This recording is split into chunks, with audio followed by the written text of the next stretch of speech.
All stories posted on our channel are stories from our subscribes and created by us based on real events we've experienced and witnessed. We post new stories every day for your entertainment. We hope you enjoy them. Thank you. It was late on a Wednesday night. I had just finished another long day at work, deadlines, phone calls, the usual grind. By the time I got home, dinner was already cold, and my wife, Melissa, was sitting on the couch, scrolling endlessly on her phone like she always did. I sat down beside her, tried to talk a little, but her replies were short, almost mechanical. Yeah, okay, sure, nothing more. For weeks I had felt this wall building between us. We lived under the same roof, but the closeness was gone. The little touches, the hugs, the easy laughter we once had, they'd vanished. Still, part of me wanted to believe it was just a phase, that things would improve if I made an effort. So that night, I decided to try again, to reach out. I leaned closer, touched her arm lightly, and whispered, "Come to bed with me." Not a demand, just an invitation. I was looking for connection, for that intimacy a husband and wife should share. She didn't even look at me. Her eyes stayed glued to the glowing screen in her hand. Then, without a pause, without an ounce of care, she said, "Use your hand." At first, I thought I misheard. I blinked, waiting for her to repeat, maybe laugh it off as a bad joke. But she didn't. She just kept scrolling, like she hadn't said the most cutting thing a man could hear from his wife. That sentence hit harder than any insult. It wasn't just rejection, it was disrespect. A way of telling me that I wasn't worth her time, her touch, or her effort. My chest tightened, and I felt my throat go dry. I wanted to say something, to shout, to ask her what happened to us. But instead, I sat back in silence, my pride keeping me from begging for what should have been natural in our marriage. Inside, though, the silence was deafening. My mind spun. I remember the early days of our relationship, when we couldn't keep our hands off each other. Back then, we'd stay up all night talking, kissing, making plans for the future. She used to look at me like I was the only man alive. Now, I was just a background character in her routine, someone who paid the bills while she treated me like a stranger. I went to bed that night alone. I stared at the ceiling, the faint hum of the ceiling fan filling the room, while my wife stayed in the living room, probably still glued to her phone or watching some shallow reality show. The emptiness of that bed told me more about our marriage than any conversation could. And here's the thing, it wasn't about sex. It was about what that rejection symbolized. It was about respect, about partnership, about the bond that was supposed to exist between us. Her words told me that bond was broken, and I had been too blind, too patient, too hopeful to admit it. Lying there, I felt the anger mix with something colder, clarity. I realized that love without respect is worthless. That night, she might have thought she'd shut me down, dismissed me with one cruel sentence. But in truth, she gave me the push I needed. It was the moment I stopped seeing her as my partner and started seeing her for what she had become, a woman who saw me as an ATM, a roommate, and nothing more. I didn't lash out, didn't throw things, didn't even confront her right then. I just went quiet, because silence, I knew, would be my sharpest weapon later. That was the breaking point. The night my marriage crossed from fragile hope into undeniable truth. The night my wife told me to use my hand, and I decided, in my own mind, that soon she'd be the one left empty-handed. The next morning, I woke up early, as usual. I showered, dressed, and headed out for work while Melissa was still in bed. I didn't say much before leaving, partly because I didn't trust myself to speak without my voice giving away the frustration from the night before. That sentence, "use your hand," was still echoing in my head like a bad song you can't get rid of. By the time I came back home that evening, I had convinced myself to keep things calm. No fights, no begging for attention. Just routine. Dinner was quiet. She barely asked how my day was, and honestly, I didn't bother giving her much either. But as I was cleaning up the table, she suddenly looked at me and said casually, as if nothing had happened the night before, "Hey, can you give me some money? I need about $300. I looked up confused. "For what?" I asked. She shrugged like it didn't matter. "Just things I need. Don't worry about it." That's when it hit me. Less than 24 hours earlier, she had turned me down in the coldest way possible, like I didn't matter as a husband. as a man, as her partner. And now, without hesitation, she had no problem treating me like her personal bank account. I put the plate down and stared at her. Melissa, go to work. I'm not your bank. The look on her face was priceless. Her eyes widened, her jaw tightened, like she wasn't expecting me to say no. She had grown so comfortable in this cycle. Reject me when she wanted, ask for money when she wanted, and I'd always give in. But not this time. She scoffed, trying to brush it off. Wow, so now you're going to be stingy? You can't even help your own wife. I laughed, not because it was funny, but because of how ridiculous it sounded. Help? Melissa, helping is when there's respect both ways. You don't even look at me anymore, and the only time you talk with energy is when you're asking for money. You want respect, start giving some. She rolled her eyes and muttered something under her breath, but I caught it. You're overreacting. That word, overreacting, nearly pushed me over the edge. But I held my ground. My voice stayed calm, steady, almost colder than I expected. I'm not overreacting. I'm just done being treated like a paycheck with legs. Her mouth opened like she wanted to argue, but nothing came out. She knew I wasn't bluffing. The truth was, I'd spoiled her for too long. I had allowed this imbalance to grow by always giving, always providing, without demanding respect in return. She thought she could reject me as a man, but still expect me to be her provider. That night, the house felt different. There was no yelling, no plates breaking, no dramatic arguments like you see in movies. Just tension. Heavy, silent tension. She sat on the couch with her phone again, but this time I didn't even bother looking at her. I sat at the table, went through some bills, and quietly made a mental list of what needed to change. And here's the thing. It wasn't about the money. I had enough to give her $300, $500, even $1,000 without breaking a sweat. It was about principle. It was about not letting her continue to treat me like a resource she could tap into while giving me nothing in return. The hypocrisy was clear as day. She had no problem denying me as a husband when I reached for her, but the second she wanted something, suddenly I was supposed to step up as a provider. That double standard was over. When I finally went to bed, she stayed in the living room longer than usual. Maybe she was sulking. Maybe she was texting a friend about how cheap I had become. I didn't care. For the first time in a long time, I felt a shift inside me. Saying no wasn't just about denying her the money. It was about reclaiming my self-respect. As I lay in bed, I knew she wasn't going to let this slide. Melissa was the type to push until she got what she wanted. But deep down, I had already decided. This time, she was going to learn that I wasn't her safety net anymore. That moment, the clash between her asking for money and me shutting her down, was the start of everything that followed. It was the crack that showed me how far we had drifted and how blind I had been. She thought she could control the game. What she didn't know was that I had just changed the rules. I used to believe marriage was built on a foundation that couldn't be shaken. Trust, respect, intimacy, partnership. But sitting in my own kitchen days after that fight, staring at a woman who barely looked at me unless she needed something, I realized that foundation had already cracked long ago. I just refused to see it. Melissa and I weren't always like this. In the beginning, we were inseparable. We met at a friend's party, and from the first night, there was this undeniable chemistry. She had this laugh that filled the room, this way of looking at me that made me feel like the center of her universe. Back then, she wanted me, not just what I could provide. We'd stay up until sunrise talking about everything. Our dreams, where we wanted to travel, how we'd raise kids, the kind of home we'd build together. Those nights felt endless, full of promise. I remember our first apartment. It was small, barely enough space for a couch and a bed, but we didn't care. We'd eat cheap takeout on the floor and laugh about how one day we'd look back and say, "Remember when we thought this was hard?" She used to hug me from behind when I cooked, kiss my neck while I washed dishes. Those little moments mattered more than anything. But somewhere along the way, things shifted. It wasn't sudden. It was slow, subtle, like a candle burning out without you realizing until the room goes dark. At first, it was excuses. She'd be too tired for intimacy. Then she'd fall asleep on the couch night after night, claiming she was watching TV.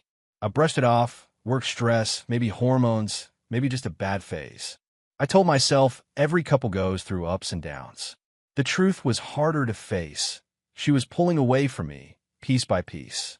When I look back, the signs were all there. The phone that never left her hand, the way she smiled at texts but rarely smiled at me, the sudden girls' nights that seemed to multiply.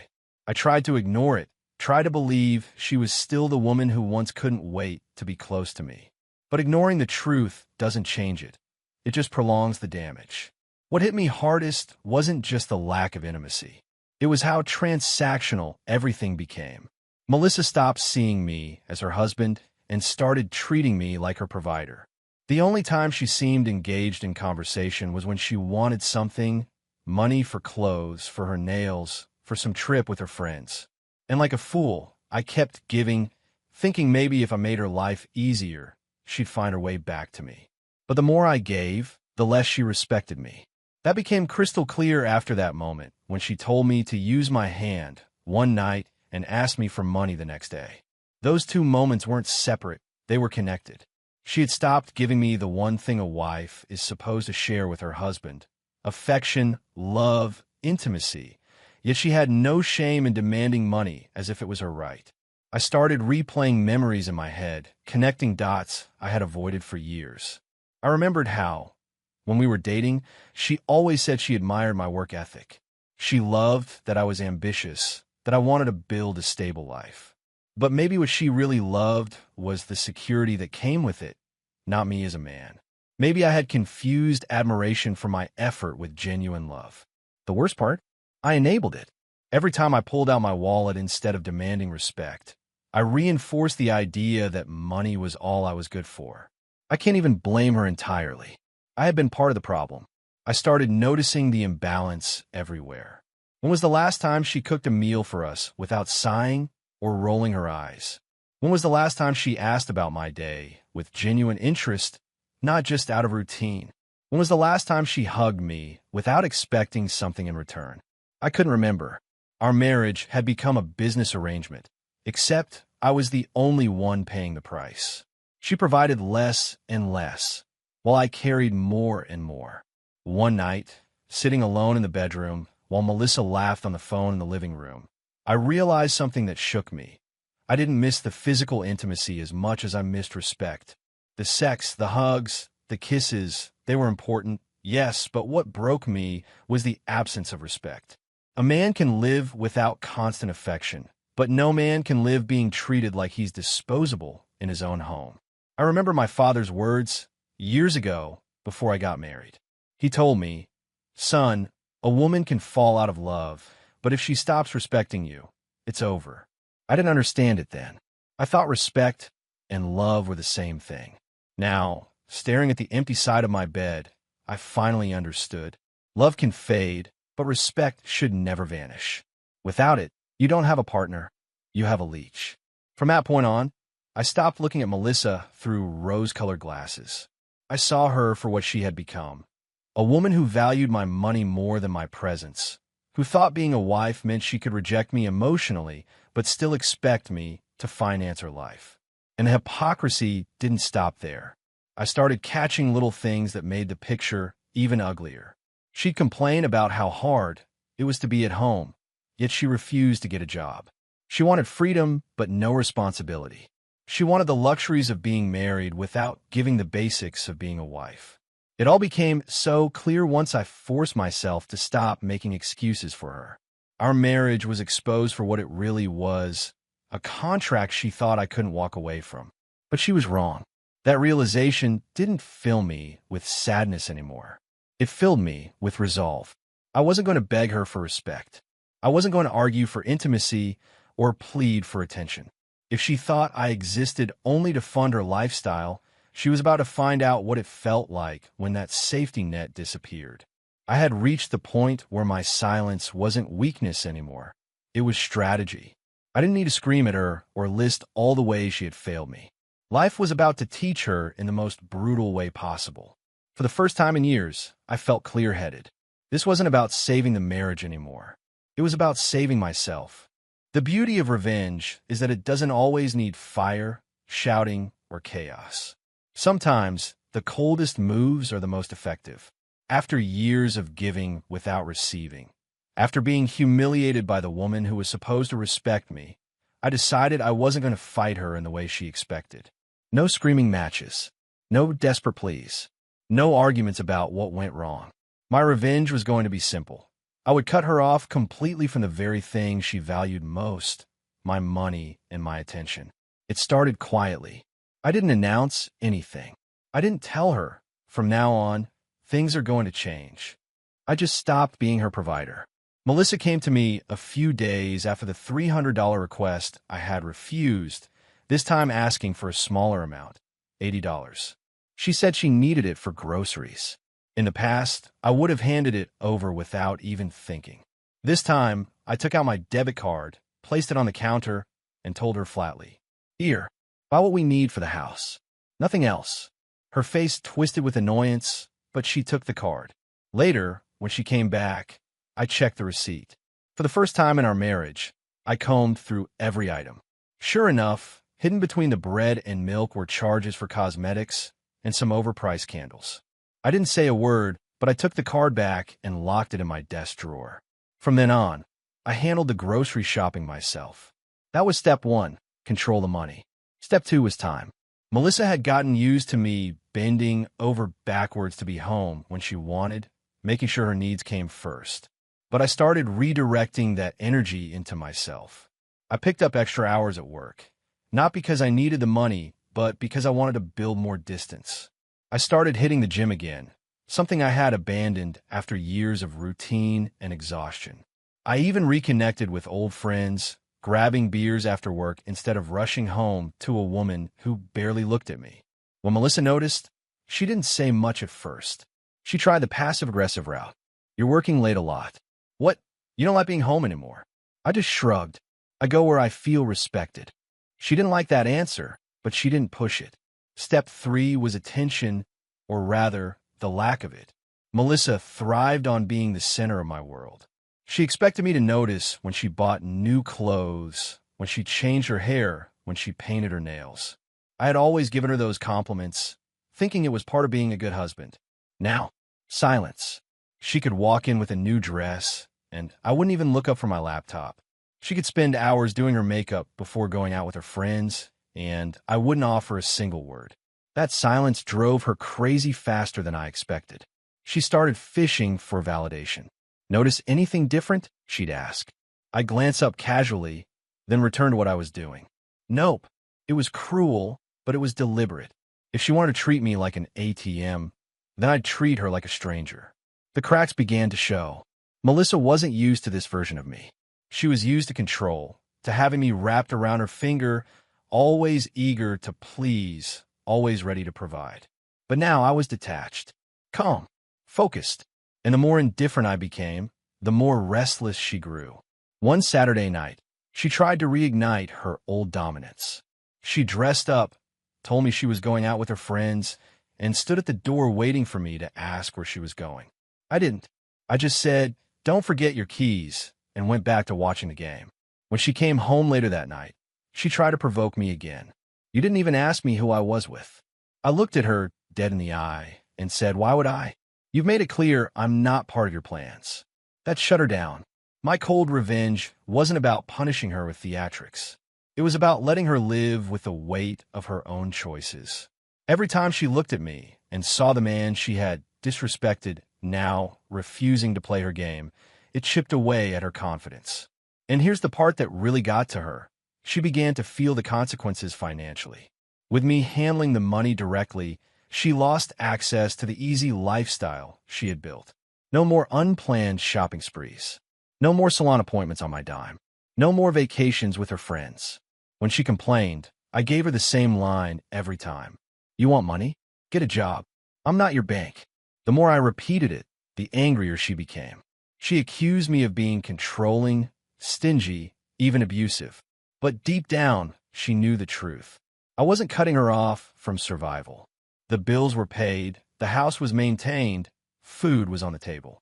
Why stop funding were her luxuries, the extras she thought she was entitled to simply because she wore a ring? And the beauty of it? Watching her unravel. At first, she tried to play tough. She'd slam doors, roll her eyes, mutter insults under her breath. But when none of that shook me, she switched tactics. Suddenly, she wanted to be affectionate again. She'd sit next to me on the couch, put her hand on my leg, try to kiss me goodnight. I didn't reject her outright. That would have given her power, shown her I still cared. Instead, I let my indifference speak. I let her kiss me, then turned back to whatever I was doing. No passion, no fire, just emptiness. That emptiness broke her more than anger ever could. Weeks into this silent campaign, she finally snapped. One evening, she yelled, "You've changed. You're not the man I married." I looked at her calmly and said, "No, Melissa, I'm finally the man I should have been all along. The one who doesn't tolerate disrespect." That was the nail in the coffin. My revenge wasn't about screaming or exposing her to the world. It was about reclaiming control, about showing her that the man she thought she could walk all over was gone, replaced by someone who valued his self-respect more than her comfort. In the end, the revenge wasn't just for me. It was a lesson she couldn't ignore. When you treat a man like an object, don't be surprised when he stops being there for you. And the irony? The colder I became, the more she wanted me. But by then, it was too late. Regret doesn't show up with a dramatic bang. It seeps in slowly, like water through cracks, until it drowns everything. For Melissa, it started with little things. She'd noticed me getting dressed sharper before leaving the house, wearing cologne I hadn't touched in years. She'd see me hitting the gym, losing the belly I'd gained after years of stress. She'd watch me laugh with people over the phone, coworkers, friends, voices full of energy that she hadn't heard from me in a long time. The man she had once dismissed, mocked, and treated like a walking bank was coming back to life. Except this time, he wasn't coming back for her. At first, she tried to win me over with guilt. "You don't spend time with me anymore." I shrugged. "You didn't want my time when I was offering it." Then she tried affection. She put her arms around me in the kitchen, whisper in my ear like she used to. But the spark was gone. I'd smile politely, move her hands away, and go back to what I was doing. She felt it. The emptiness, the distance that no amount of forced sweetness could bridge. Finally, she tried desperation. One night, out of nowhere, she broke down crying. "I don't want to lose you. I know I've been selfish. I know I push you away. Please, just give me another chance." Her tears didn't move me. Years ago, maybe they would have. Back then, I would have wrapped my arms around her, told her everything would be okay, and buried my own pain just to keep the marriage alive. But this time, I saw the truth behind those tears. They weren't about love. They were about fear. Fear of losing the comfort, the stability, the man she thought would always be there no matter how badly she treated him. I looked her in the eyes and said, "Melissa, you told me to use my hand when I wanted to be with you." That night, something in me broke. You can't undo that. You can't erase the disrespect. I won't spend the rest of my life begging for scraps of love from my own wife. She sobbed harder, grabbing my arm like I might vanish if she let go. "But I love you." I shook my head. "No, you love the life I gave you. You don't love me." And just like that, I walked out of the room. That was the beginning of her downfall. I kept living my life with discipline and focus. I worked harder, but not for her, for me. I started saving aggressively, investing, planning a future where I didn't have to carry dead weight. My friends began noticing the change. They'd say, "Man, you look different, happier." And I was. Not because I had found someone new yet, but because I had finally found myself again. Melissa, meanwhile, was unraveling. Without my financial support for her luxuries, her lifestyle collapsed. She had to cut back on shopping, cancel spa days, stop going out as often. She started looking tired, stressed, bitter. She complained constantly, but her complaints no longer had power over me. The cruel irony was that, as she became less vibrant, I became more alive. Women started noticing me again, at the gym, at work, even at the grocery store. Simple conversations turned into smiles, and for the first time in years, I felt desirable again. Melissa noticed too. One night, she saw me texting and snapped, "Who's that?" I didn't even hide it. Someone who actually enjoys talking to me. The look on her face said it all. Panic, jealousy, regret. She knew she had lost control, but I wasn't interested in revenge through cheating or petty games. My revenge was my transformation, my rise. She had gambled by demeaning me, assuming I'd always stick around no matter how low she dragged me. She lost that gamble the moment I stopped playing by her rules. Months later, I met someone new. Her name was Claire. She was intelligent, kind, independent, everything Melissa had stopped being years ago. Claire didn't see me as a wallet or a provider. She saw me as a man. We'd talk for hours, laugh over the smallest things, and when she touched me, it wasn't out of obligation, it was out of genuine desire. I didn't hide Claire from Melissa. I wasn't flaunting her, but I wasn't keeping secrets either. When Melissa saw us together for the first time, I could see her face crumble. She tried to mask it, but the regret was all over her. She realized that the man she once dismissed was now wanted, appreciated, and loved by someone better. That was the final nail in the coffin for her. She tried, one last time, to claw her way back.